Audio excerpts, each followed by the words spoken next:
Assalamualaikum. Hari ini saya nak terangkan apa perbezaan cis PCOS dengan endometriosis. Okey, semua benda ni adalah masalah yang berada di kilang telur wanita. Okey, katakan contohnya, yang ni kita punya rahim. Okey, yang ni tiub, yang ni kilang telur. Okey, kilang telur wanita ni dia ada dua, kiri dengan kanan.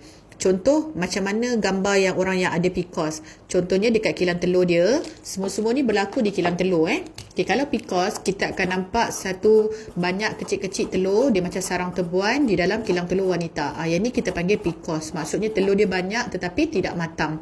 Bila tidak matang, dia tak dapat keluar daripada kilang telur. So kilang telur ni untuk hasilkan telur. Sebab tu nama dia kilang. Dia akan menghasilkan sesuatu. Jadi PCOS ni apabila telur dia banyak dan tak matang. Okey, ini dia berada di dalam kilang telur. Bila dia tak boleh keluar, dia semakin banyak dalam kilang telur ni, dia berkumpul. Okey, ni nama dia PCOS. Bila kita scan TVS, kita nampak imej seperti ini. Okey, kalau cis pula, ni contoh kilang telur kita. Cis ni dia berada dalam kilang telur tetapi dia color hitam. Contoh, yang ni color hitam, ni semua cis. Dia hitam. Okey, bila kita ukur saiz dia, contoh mungkin 4cm darab 5cm. Ini adalah cis. Dan cis ni satu je, sebiji. Dia macam cecair color hitam berada dalam kilang telur. Kalau PCOS ni, dia kecil-kecil banyak kan. Tetapi cis ni sebiji. Satu biji sahaja, dia gelap color sebab dia ada cecair dekat dalam kilang telur tu. Jadi bila kita ukur saiz dia, 4 darab 5cm. Okey, macam mana pula dengan endometriosis? Endometriosis tu bermaksud tisu dalam dinding rahim ni, endo tu maksudnya dalam endo tu dalam, okey, metrio tu maksudnya dia adalah lapisan tisu. Lapisan tisu. So endo ni maksudnya tisu dalam, dalam lapisan tisu. So lapisan tisu dalam rahim dia berada di luar rahim. Dia akan berada di contoh di kilang telur. Contoh kalau endometriosis, gambar dia hitam macam ni, tetapi dia punya cecair tu color putih atau kelabu. So kita panggil dia endometriosis, kelabu ataupun white color lah, putih.